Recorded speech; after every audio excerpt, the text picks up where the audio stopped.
Stuck up in the middle, in between you and I.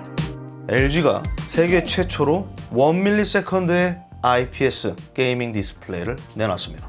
LG 울트라 기어 27 GL850 8월 7일 기준 제품 가격은 약 79만 9천원. 겉모습은 이전의 울트라 기어 시리즈들과 큰 차이 없습니다. 스탠드 디자인도 그렇고 후면에 장착하는 케이블 홀더 역시 그대로죠. 디자인은 개인 취향에 따라 호불호가 나뉘겠지만 좀 더 고급스러워질 필요가 있다고 봅니다. LG 로고는 저번에 보여드린 친구와는 달리 베젤 하단에 그대로 들어갔고요. 그런데 제가 아주 재미있는 점을 발견했어요. 높낮이 조절이 아주 혁신적입니다. 조금만 올려야지 했는데 계속 올라가요. 이전에 구형 울트라 기어는 어땠는지 모르겠는데 제가 울트라 기어 시리즈를 전부 다 써본 건 아니니까, 그런데 제가 지금까지 사용해봤던 모니터 중에서는 꽤나 높이 올라가는 편입니다. 틸트, 각도 조절 모두 가능하고요. 피본 역시 지원합니다. 그런데 스위블은 지원하지 않습니다. 안 돼요. 자신이 원하는 각도를 맞추고 싶으면 그냥 제품을 꺾어야 됩니다. LG가 희한한 걸 잘 만들어요. 제품 후면은 크게 차이 없습니다. 위닝 포스 라이팅은 지원하지 않고 HDMI, 디스플레이, USB 3.0 포트가 준비됐어요. 디스플레이 포트는 1.4고요. 나노 IPS 디스플레이가 적용됐습니다. 저번에도 제가 설명드린 적 있죠? 최신 IPS입니다. 베젤은 얇고요. 해상도는 QHD, 최대 주사율은 144Hz, 어댑티브 싱크 내장으로 엔비디아 G싱크, AMD 프리싱크를 모두 지원합니다. 여기서 한 가지 말씀드리면 G싱크 호환입니다. G싱크 컴패티블, 모듈이 들어간 녀석이 아니에요. 최대 응답 속도는 1ms, 1ms라고 할게요. 이게 이 녀석의 가장 큰 타이틀입니다. IPS 중에서 세계 최초죠. 모니터 설정에서 패스터 모드를 선택하면 1ms의 응답 속도를 갖게 되는 겁니다. 응답 속도는 당연히 빠르죠. 그런데 역잔상이 살짝 남습니다. 예를 들어 리그 오브 레전드와 같은 게임을 즐길 때는 큰 불편함이 없어요. 그런데 또 일부 게임들을 할 때는 불편하고, 게임에 따라 다른 거 아니냐? 그건 아니에요. 패스트로 한 단계 낮추면 이런 잔상과 같은 어떤 다른 문제는 전혀 느낄 수 없습니다. 즉 OD, 오버드라이브라는 거죠. 주사율 오버클럭하고 비슷한 개념이죠.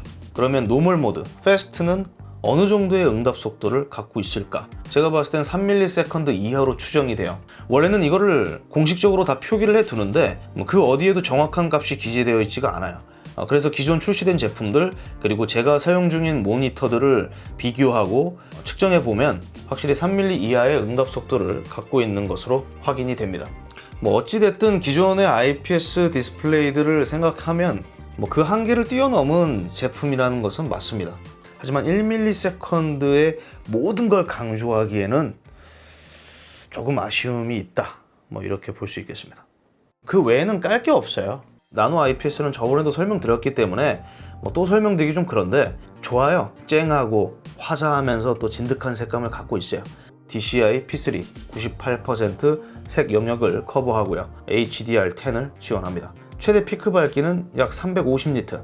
더 밝았으면 하는 욕심은 있는데 일반적인 게이밍으로는 충분히 밝습니다. 지난번 21대9 모델보다 소폭 낮아졌지만 최대 10비트의 컬러 뎁스를 지녔기 때문에 물론 네이티브 10비트는 아니고요. 디더링 기술이 포함된 디스플레이입니다. 가상 10비트라고 보시면 돼요. 육안으로 네이티브 10비트와 가상 10비트 이 차이를 구별하는 거는 사실 좀 어렵고요. 결론은 풍부한 색감의 어떤 화면을 출력해 줄 수 있는 그런 여건을 갖추고 있는 디스플레이라는 겁니다. 네이티브 10비트를 원하신다면 한 200만원 주시면 돼요. 저번에 보여드린 거 있죠? 한 300만원짜리. 그런 모니터 쓰면은 이제 네이티브 10비트라고 보시면 되겠습니다. 기본 팩토리 캘리브레이션도 아주 훌륭하고요. 별다른 문제점은 발견하지 못했습니다. 색감, 품질만 이야기하면 지난번하고 거의 같아요. 좋습니다. 정말 좋아요. 근데 단 한 번도 LG는 이런 걸 저한테 준 적이 없어요. 한 번쯤은 이제 줄만 하죠. 어댑티브 싱크는 아까 말한 것처럼 엔비디아 G싱크와 AMD 프리싱크를 전부 지원합니다. G싱크는 디스플레이 포트만 적용되고요. 매번 설명드리는데 어댑티브 싱크는 게임 중 화면에 나타나는 찍김, 테어링, 스터터링 현상으로부터 자유로워질 수 있는 사용자의 눈을 편안케 하는 동기와 기술입니다. 특히 FPS 게임을 할 때 그 차이가 이제 명확하게 아주 도드라지는데 이거 제가 한 14번은 설명한 것 같아요. 게이밍 디스플레이 본연의 기능은 정말 충실한 편이고요. 또 그 이상의 경험을 제공해주고 있습니다. 특히 외부 연결을 변경할 때 출력되는 알림 메시지나 우측 상단 HDR 로고가 팝업되는 등 이런 것들은 올레드 TV를 접하는 느낌도 있었고요. 되게 별거 아닌 것 같아 보일 수도 있는데 이런 걸 우리는 사용자 경험이라고 말합니다. 그 부분에서 LG 디스플레이들은 좋은 경험들을 제공하고 있어요. 부가 기능들은 이것도 역시 설명할 필요가 없는데 기존하고 거의 같아요. 똑같죠. 기존 울트라 기어 시리즈들하고 어두운 화면의 명암비를 조절하는 다크맨 모드, 다소 부족한 안부 표현을 더욱 살려주는 솔찬 기능입니다. 잘 사용하면 핵처럼 쓸 수도 있을 것 같아요. 어두운 곳을 완전히 다 밝히기 때문에 핵이지 이거. 이 밖에도 그래픽카드에서 들어오는 신호를 인풋렉 없이 바로 쏴주는 DAS, 액션 모드, 그리고 조준점 모드, 블루라이트를 줄여주는 리더 모드 등이 그대로 내장됐습니다. 기존 울트라 기어 디스플레이들이 갖고 있던 것들은 대부분 다 갖추고 있는 겁니다. 그리고 지난번에는 제가 눈여겨보지 않았는데 새롭게 알게 된 사실이 있어요. 이거는 기존 울트라 기어 모니터를 사용하셨던 분들이라면 이미 알고 계신 내용일 수도 있습니다. 콘솔 연결 시 4K 다운 스케일링을 지원해요. 4K 이미지를 QHD 해상도에 맞춰서 다운시켜서 출력해준다는 거예요. 이거는 모든 모니터가 지원하지 않아요. 콘솔은 보통 FHD로 게임을 즐기는데 아무래도 FHD로 즐기는 것보다 좀 더 선명하기 때문에 다운스케일링이 가능한 PC 모니터를 찾는 콘솔 유저라면 이 점 역시 구매 조건 중 하나가 될 수 있을 것 같습니다. 그러나 799,000원이라는 가격은 저를 잠깐 수견케 하는데 LG 측에 따르면 출시 이벤트로 699,000원에 200대 한정으로 판매를 했는데 40분 만에 완판됐다고 합니다. 그런 정보가 있으면 저한테 알려줬어야지. 그냥 확 팔아버리고 그냥 말아버리네.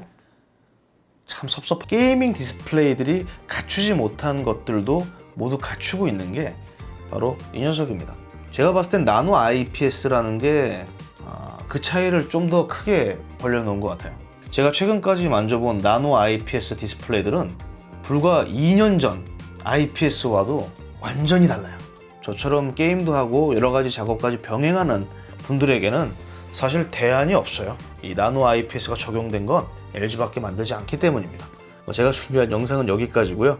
전 다음 영상으로 또 찾아뵙도록 하겠습니다. 시청해주셔서 감사합니다.